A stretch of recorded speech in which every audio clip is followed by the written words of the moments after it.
প্রতি। ঠিক আছে, আমাদেরকে ডাইকে বলতেছে না কেমন? আমরা যারা ঈমান আনছি ঠিক আমাদেরকে বলতেছেন, ইয়া আইয়ুহাল্লাযীনা আমানু, এ তোমরা যারা ঈমান এনেছো, কুতিবা আলাইকুমুস সিয়াম, তোমাদের উপর সিয়ামকে ফরজ করা হলো। জি, ফজর জোহর আসর মাগরিব ইশা যেমন ফরজ,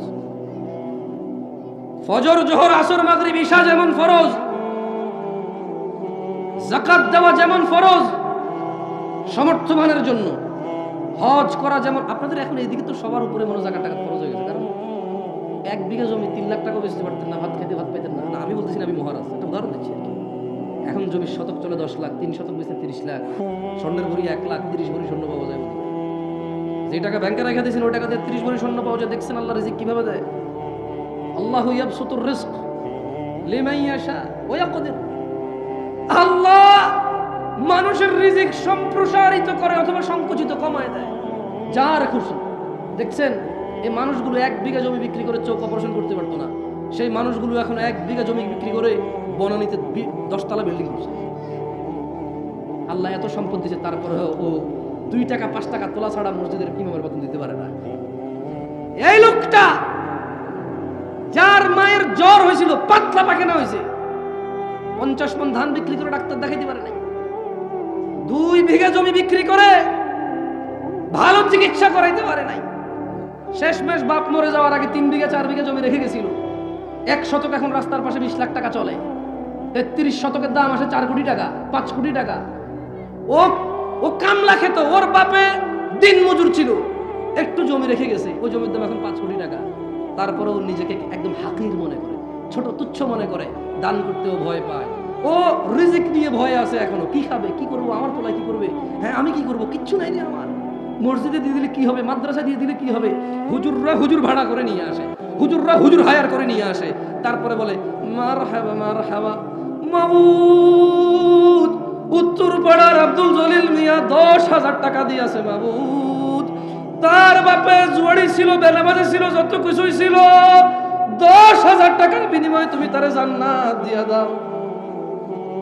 বেনামাজি মরে গেলে, বেঈমান মরে গেলে 10,000 টাকার বিনিময়ে আল্লাহ জান্নাত দিয়ে দিবেন।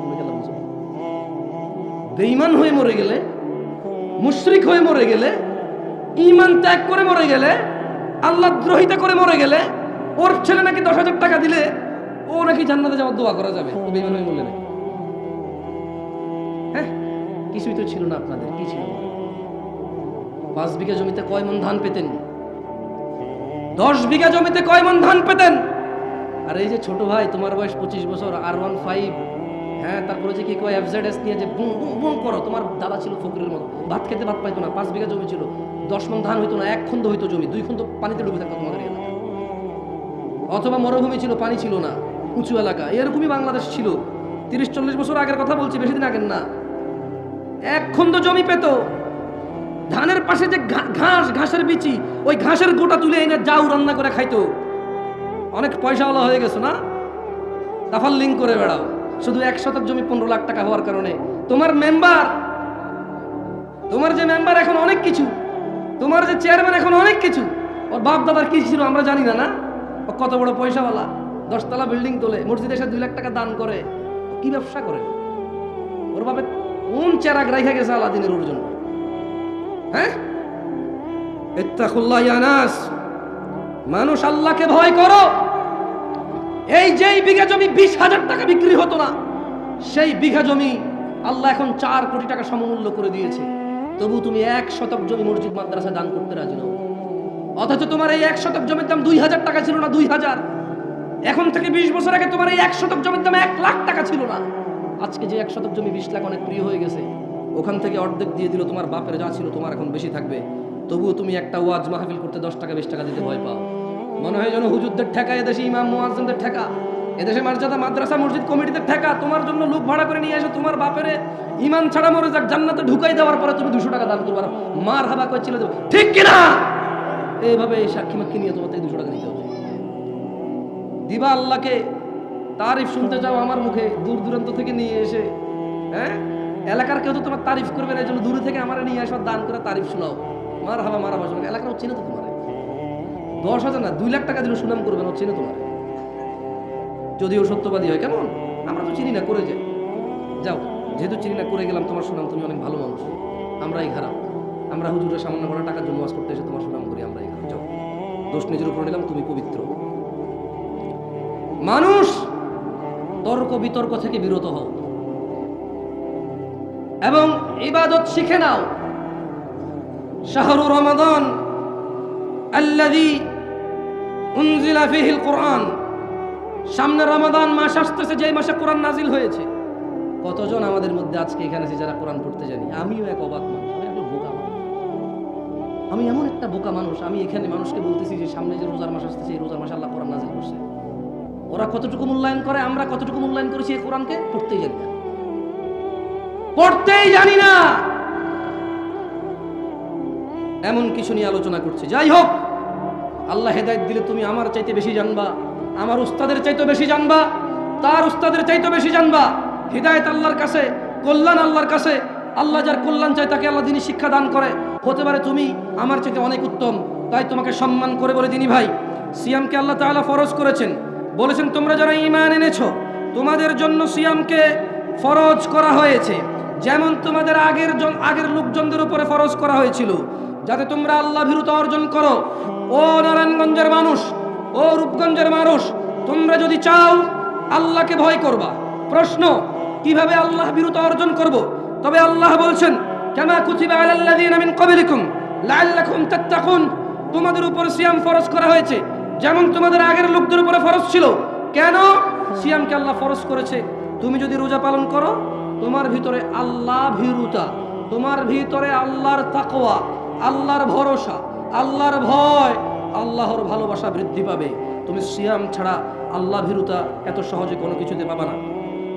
জেনে নাও, যারা আমরা নিজেকে মুসলিম বলে দাবি করছি অথচ সালাত আদায় করি না, অথচ নিজেকে মুসলিম বলি, 90% মুসলমানের দেশ বলে চিল্লাচিল্লি করে বক্তব্য দেই, হোক সেটা রাজনীতির মাঠ, হোক সেটা ওয়াজের মাঠ, কিছু হইলে বলি 90% মুসলমানের দেশে এরকম চলবে না, ওই রকম চলবে না, ঠিক কিনা? জেনে নাও কত ভাগ মুসলমানের দেশ, এটা জেনে নাও। এত ভয় কেন?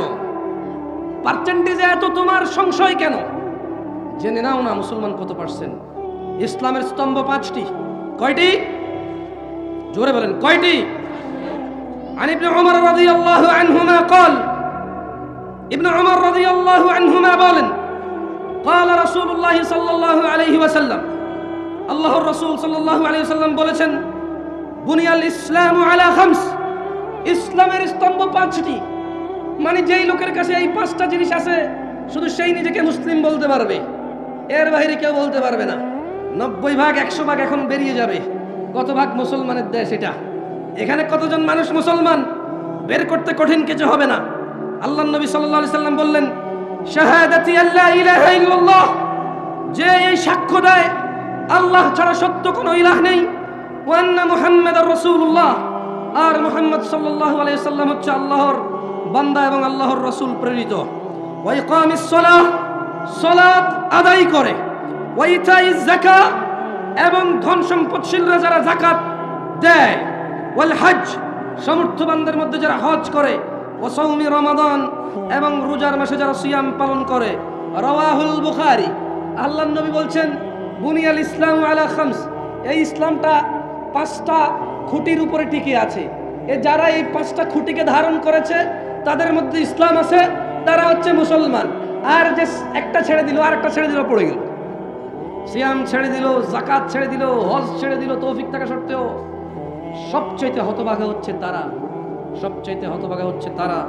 নামাজ পড়তে টাকা লাগে না, নামাজ পড়তে ধনী হওয়া লাগে না, নামাজ পড়তে ফর্সা হওয়া লাগে না, নামাজ পড়তে হাত পা থাকা জরুরি নয়, নামাজ পড়তে প্রতি ওয়াক্তে গোসল করা জরুরি নয়, নামাজ পড়তে দিনক্ষণ অপেক্ষা করে জেগেই থাকতে হবে, বসেই থাকতে হবে, দাঁড়িয়েই থাকতে হবে, কতক্ষণ ঘন্টার পর ঘন্টা তওয়াফ করতে হবে, এই ধরনের কোনো শর্ত নেই। মহিলা পুরুষের আলাদা বিধান নেই, ধনী দরিদ্রের আলাদা বিধান নেই। হতভাগা তারা যারা সালাতকে ত্যাগ করেছে।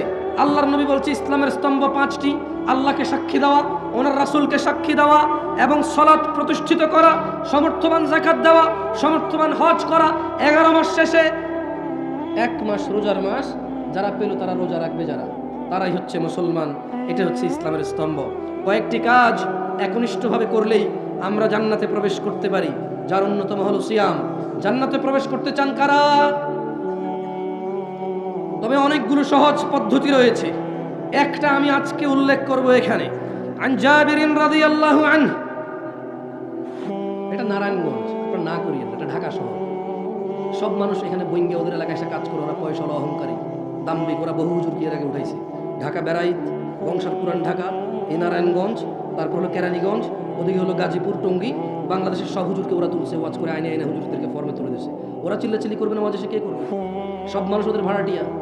এখানে যদি আমি ভাড়ায় থাকতে আসি, আমার কোনো আত্মীয় স্বজন নাই, ওর বাপ দাদা 14 গোষ্ঠী এখানে, ওর শক্তিগত, ও কথা বলবে না, কে কথা বলবে? হ্যাঁ, না করছেন আপনার এত বড় সাহস ওকে? ছোট ভাই এখানে এসে বলো, তোমার এলাকা, তোমারই তো ক্ষমতা, তুমি বলবে না, কে বকবক করবে, কে বলো? তুমি না করেন না প্লিজ, আমাকে নিয়ে আসতে কথা বলতে, আমি ওদের সাথে কথা বলবো। ছোট ভাই তোমরা এখানে এসে কথা বলো, আরে ঢিঙ্কার চিকা লাগাই দাও, সমস্যা কোথায়? কি বলো? তুমি যুবক না, তোমার চুল এত লম্বা, কি সুন্দর করে ছাড়াইছো তুমি, কতক্ষণ পরে এমন করো? তুমি তো স্মার্ট, তুমি, আরে ভাই কি বলো? এদেশের মেয়েরা তোমার জানে না, দেখে না 100-200 মেয়ে তোমার জন্য মানে হাত টাত কাইটা পাগলে মরে যেত, তুমি এত সুন্দর, তুমি জানো? তুমি কত জ্ঞানী বুদ্ধিমান, তোমার কত পয়সাওয়ালা, তুমি কি ট্যালেন্ট, তুমি কি ক্লেভার, তুমি কি বিচক্ষণ, এদেশের মেয়েরা জানেই না, থাকলে তোমার জন্য সিরিয়াল ধরে দাঁড়িয়ে থাকতো। তুমি তো সুদর্শন মানুষ, তুমি কথা বলবো না, কি বলবে বলো? হ্যাঁ, ফেরেশতা তোমাকে ভয় পেয়ে চলে যাবে, জানো? তোমার জন্য ফেরেশতা গুনাহ লিখবে মনে করো, এত বড় সাহস ফেরেশতার হয়ে গেছে। রূপগঞ্জের ছেলের নামে গুনাহ লিখবে, কি বলেন? ফেরেশতার এত বড় ক্ষমতা! হেই, দেখে ফেরেশতার নাম কি? এই ফেরেশতার নাম কি যে ফেরেশতা রূপগঞ্জের মানুষের নামে এখানকার স্থানীয় পোলা পাইন, হ্যাঁ, হুন্ডা চালায়, পালসার 120-এ চালায়, ভিডিও করে। এত ক্ষমতাবান, এত দ্রুত গতির ছেলে মেয়ের গুনাহ কোন ফেরেশতা লিখবে? নাম কি? পাগল নাকি আপনারা? ক্ষমতার সাথে কিছু বলেন না, পাপ হবে আপনাদের। যারা ওদেরকে চুপ করতে বলতেছেন, আপনাদের সমাজের পাপ হবে। কেন বলতেছেন ওদের চুপ করতে? হ্যাঁ, ওরা এখানে বক্তা নিয়ে আসছে টাকা দিয়ে, বক্তার কথা বলবে, ওর কথা বলবে, না করবে কেন বক্তা? কারা কারা জান্নাতে প্রবেশ করতে চান? আল্লাহ তাআলা তৌফিক দান করুন। হাজারো পথ আছে জান্নাতে প্রবেশ করার। বনি ইসরায়েলের এক মহিলা কুকুরকে পানি পান করে জান্নাতে যান। বনি ইসরায়েলের 1 লোক 99 লোককে হত্যা করার পর আরো একটা 100টা পূরণ করার পর জান্নাতে গেছে।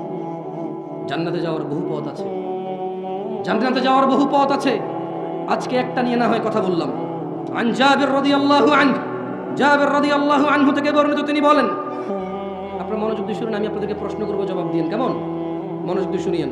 আন্না রাজুলান সাআলা রাসূলুল্লাহ সাল্লাল্লাহু আলাইহি ওয়াসাল্লাম ফাকাল, একজন ব্যক্তি আল্লাহর রাসূল সাল্লাল্লাহু আলাইহি সাল্লামকে ওনার কাছে এসে জিজ্ঞেস করলো এবং বলল, একজন লোক আল্লাহ নবীর কাছে এসে বলল, আরাআইতা ইযা সাল্লাইতুস সালাওয়াতিল মাকতুবাত ওয়া সুমতু রমাদান ওয়া আহলালতুল হালাল ওয়া হাররামতুল হারাম ওয়া লাম আযিদ আলা যালিকা শাইআ আদখুলুল জান্নাহ ইয়া রাসূলুল্লাহ। কারা কারা জান্নাতে যেতে চান? আল্লাহ আল্লাহ আল্লাহ। জাবির রাদিয়াল্লাহু আনহু, সুবহানাল্লাহ। এই কাফের মুশরিক হয়ে যায় মানুষ নামাজ না পড়লে, এটাও জাবির রাদিয়াল্লাহু আনহু থেকে বর্ণিত হাদিস। ওনার হাদিসগুলো আমার এত ভালো লাগে, ওনার বর্ণিত হাদিসগুলো, সুবহানাল্লাহ। একেবারে এখন আমাদের জন্য এগুলো, মানে এখন একদম ফুল হয়ে যে বলে না, ট্রেন্ডে চলে। কিসে চলে? ট্রেন্ডিং এ আছে ওনার। দেখেন উনি কি বলতেছে যে একজন লোক এসে বলল, ইয়া রাসূলুল্লাহ, আমি যদি দিনে শুধু 5 ওয়াক্ত ফরজ সালাত, সুন্নত নফল পড়বে, এটা সে বলে নাই। বুঝতে পারছি না ভাই, আমি না করছি কেন সুন্নত পড়তে, নফল পড়তে না করছি না আমি এখন। এই যে ইউটিউবার এখানে লিখবে, তো ইউটিউবার আছে, ও বলবে দেখুন জামশেদ মজুমদার বলছে সুন্নত পড়া লাগবে না, ও টাইটেল দিবে। আমি বলছি এরকম, আমি বলছি এক লোক আল্লাহর নবীকে এসে বলল, ইয়া রাসূলুল্লাহ, আমি দিনে শুধু ফরজ নামাজ পড়বো। তো ফরজ নামাজ কয় রাকাত? ফরজ নামাজ কয় রাকাত? কেউ যদি বলে আমি শুধু ফরজ পড়বো, সে কি নফল পড়বে বলছে? সুন্নত পড়বে বলছে? তাহাজ্জুদ পড়বে বলছে? ঈদের নামাজের কথা তো সে বলে নাই। কোন নামাজের কথা? ঈদের নামাজের কথা সে বলে নাই, ঈদ তো ফরজ। তো সে বলল, আমি যদি আল্লাহর নবী দিনে শুধু ফরজ নামাজ পড়ি, আর আল্লাহর নবী শাওয়াল মাসের রোজা, সোমবার বৃহস্পতিবার রোজা, কোনো রোজা আমি রাখবো না আল্লাহ নবী।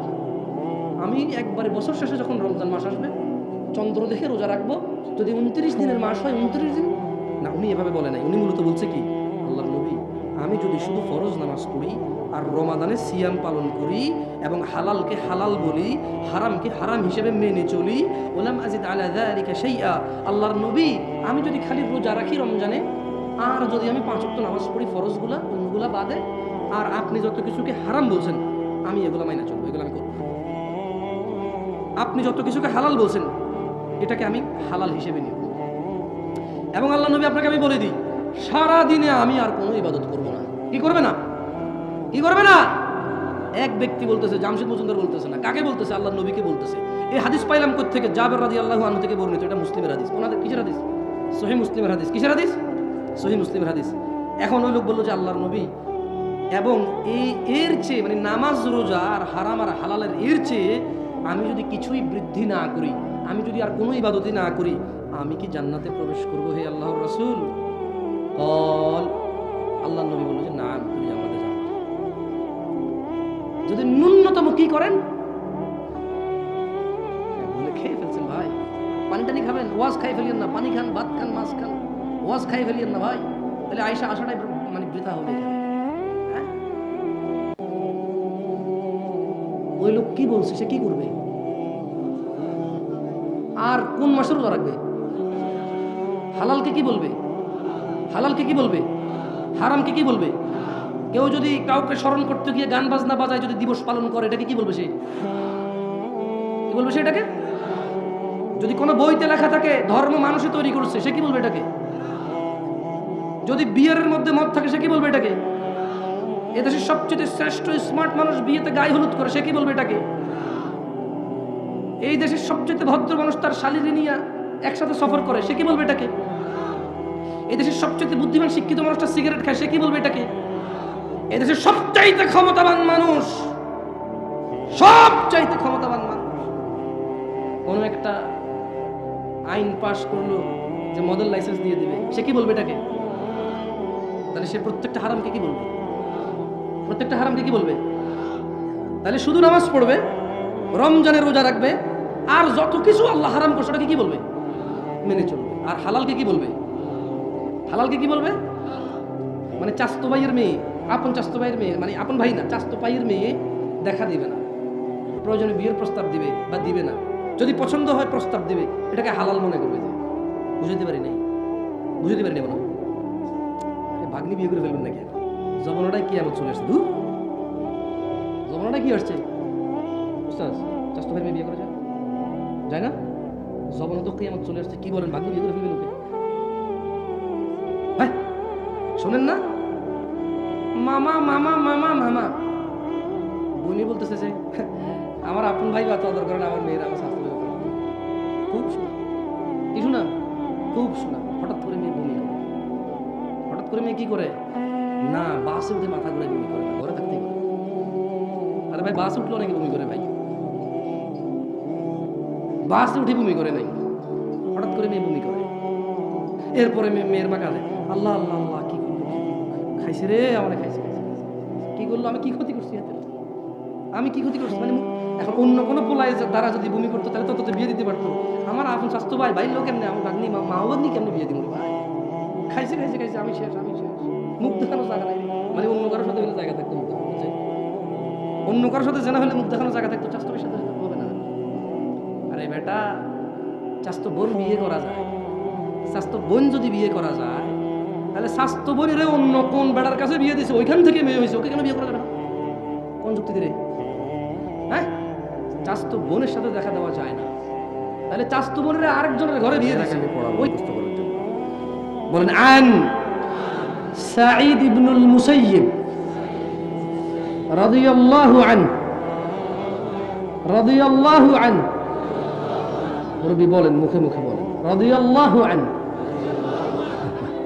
আপনাকে বলেন রাদিয়াল্লাহু আনহু, আন সাঈদ ইবনুল মুসাইয়িব রাদিয়াল্লাহু আনহু, সাঈদ ইবনে মুসাইয়িব রাদিয়াল্লাহু আনহু থেকে বর্ণিত, তিনি বলেন আল্লাহর নবী সাল্লাল্লাহু আলাইহি ওয়াসাল্লাম বলেছেন, বাইনানা, জোরে বলেন, বাইনানা ওয়া বাইনাল মুনাফিকিনা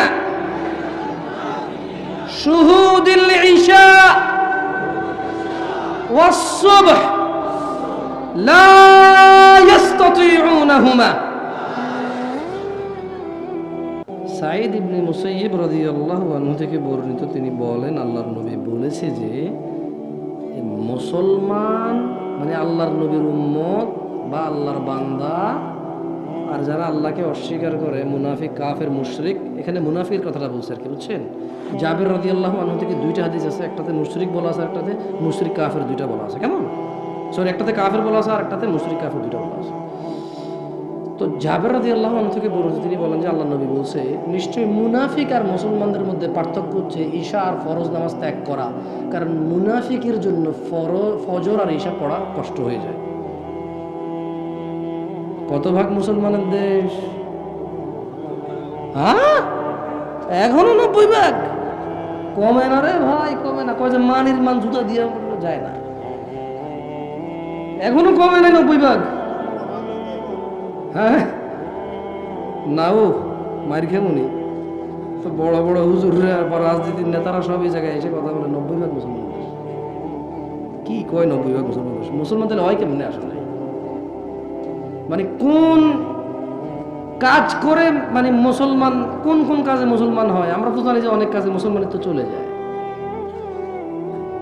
এখন যাই হোক, কেউ যদি আল্লাহকে মেনে চলে মুসলমান হয় তাহলে ওকে আল্লাহ জান্নাত দেবে। আর যদি কেউ মানুষকে মেনে মুসলমান হয়, ওই মানুষের যা ক্ষমতা সে তা দিবে তাকে, যদি পারে বাঁচাবে। বলেন আন জাবের রাদিয়াল্লাহু আনহু, জাবের রাদিয়াল্লাহু আনহু থেকে বর্ণিত, তিনি বলেন আল্লাহর নবী সাল্লাল্লাহু আলাইহি সাল্লাম বলেছেন বাইনার রাজুলি, জোরে বলেন তো, দেখেন তো মুখস্থ হয় কিনা, বাইনার রাজুলি ওয়া বাইনাশ শিরকি ওয়াল কুফরি তারকুস সালাহ। বলেন বান্দা শিরক এবং কুফরের মধ্যে পার্থক্য হচ্ছে নামাজ ত্যাগ করা। কাফের কি মুসলমান? মুশরিক কি মুসলমান? কত ভাগ মুসলমানের দেশ? আল্লাহর নবী বলছে বান্দা আর মুশরিক কাফেরের মধ্যে পার্থক্য হচ্ছে নামাজ। কি? যে নামাজ পড়ে সে হলো বান্দা, যে নামাজ পড়ে না সে মুশরিক ও কাফের। আমি বলি নাই, ফতোয়া দিচ্ছি না, ওয়াল্লাহি ফতোয়া দিচ্ছি না, অনুবাদ করতেছি। কেমন কি করতেছি? এবার আপনি মুসলমান কেমনে হবেন, আল্লাহর জান্নাতে কেমনে যাবেন, সিদ্ধান্ত কার? আচ্ছা যান, এত কিছু বললাম, এত ভয় দেখালাম, একটা ভালো কথা বলে চলেই যাই। আর কতক্ষণ যাবো যাবো করে বলবো আপনাদেরকে? বাঙালি তো জামু জামু করে আধা ঘন্টা লেগে যাবে। যেমন আসে বলবে যে কেউ আমি দুটি কথা বলে এখানে সংক্ষিপ্ত বক্তব্য শেষ করব। এই কথা বলে উনি আসলে আধা ঘন্টা 1 ঘন্টাও শেষ করতে পারে না। তো এটাই বেশিরভাগ ক্ষেত্রে হয়, আমরা দেখি। তো যে আমিও বিচিত্র না বাংলাদেশি হিসেবে, শেষ কথা কইতে কইতে গত 10 মিনিট থেকে বলতেছি না, এটা আসলে শেষ। জানাকারী আছে কিনা আমাদের এখানে, মদখোর আছে কিনা, আমরা বাপ মায়ের উপর অত্যাচারকারী, মিথ্যাবাদী, মিথ্যা সাক্ষ্য দেওয়া, দুনিয়ার যত অপরাধ আছে কোনো না কোনো অপরাধের সাথে কেউ না কেউ জড়িত আছে কিনা? তাইলে ওই যে ওই লোক বলল হারামকে মেনে চলবে, হালালকে স্বীকৃতি দিবে, যতই মানুষ বলুক কি কয় আস্তাগফিরুল্লাহ, তওবা, তফসি, কানে ধরছি আর জীবনে করতাম না, যতই করব, আল্লাহ যেটাকে হালাল করেছে সে এতে লজ্জা পাবে না। কি পাবে না? আল্লাহ যেটাকে হালাল করেছে সে এতে কি পাবে না? আর আল্লাহ যেটাকে হারাম করেছে সে কখনো এটা থেকে লজ্জা উঠাবে না। কি উঠাবে না? তো জান্নাতে যাওয়ার জন্য যদি 5 ওয়াক্ত নামাজ জরুরি হয়, জামশেদ ভাই আমি তো অনেক দিন পড়িনি, জান্নাতে যাওয়ার জন্য যদি জেনা বন্ধ করে দিতে হয়, নেশা বন্ধ করে দিতে হয়, জামশেদ ভাই আমি তো এখনো গতকালও করে আসছি নেশা অথবা জেনা।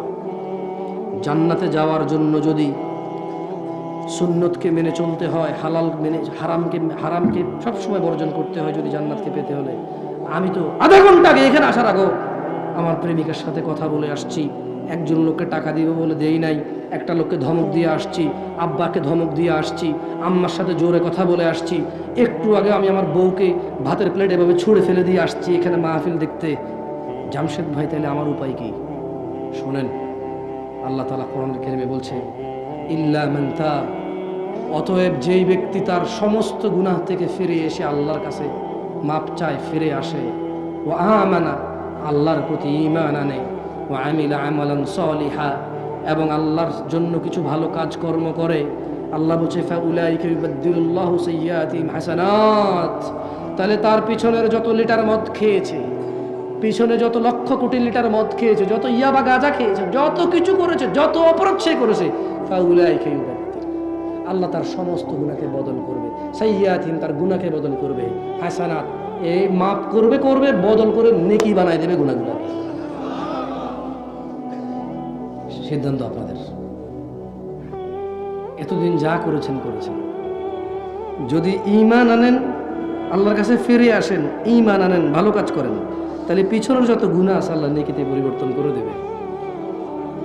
এখন আপনি আজকে ফজর থেকে নামাজ শুরু করবেন কিনা, এখান থেকে গিয়ে ওযু করে ঈশার নামাজটা পড়ে ফেলবেন কিনা, সিদ্ধান্ত আপনার। সিগারেটের যে প্যাকেটটা আছে ছুঁড়ে ফেলে দেবেন কিনা, শেভ করা লোকটা আপনি এভাবে হাত দিয়ে কি বলবেন মুচকি এসে, যেটা আসলে প্রতি সপ্তাহে শেভ করতে হয়, কাটি আবার ওঠে, কাটি আবার ওঠে, ধর এই জিনিস ফালায় আর কি, এর চাইতে ভালো নবীর ভালোবাসায় রেখেই দিলাম, যা আরো ভালো কিছু করা লাগবে না, আরো ভালো টাকা বেঁচে যাবে, আরো ভালো মানুষ একভাবে দাঁড়িয়ে ওরা চোখে দেখে চোখ সৌন্দর্য চলে আসবে, আরো ভালো সুন্নতের আমল হয়ে গেল, আরো ভালো। এবার শরমে লজ্জায় অনেক কিছু বলা যাবে না, মানুষ বলবে যে মুখে দাঁড়িয়ে রেখে তুই কি কস, আরো ভালো দিন দিন পালন আমার জন্য সহজ হবে, আরো ভালো টাকনুর উপরে প্যান্ট পরবো সুন্নত মনে করে, আল্লাহর আদেশ মনে করে, ওখানে সূর্যের আলো রাখবে, আমার হরমোন বৃদ্ধি পাবে, শরীর আমার উপকৃত হবে, আরো ভালো, আরো ভালো। আজকে থেকে সমস্ত অপরাধ বাদ দিলাম, সর্বোচ্চ নেক আমল করার চেষ্টা করব, আল্লাহ আমার পিছের সমস্ত গুনাহ নেকিতে পরিবর্তন করবে, এই আশা আল্লাহর কাছে রাখলাম। কারণ আল্লাহ সবচেয়ে বেশি পছন্দ করে ওকে যে আল্লাহর কাছে ভালো কিছু আশা করে, যে আল্লাহর কাছে কি করে, ভালো কিছু আশা করে।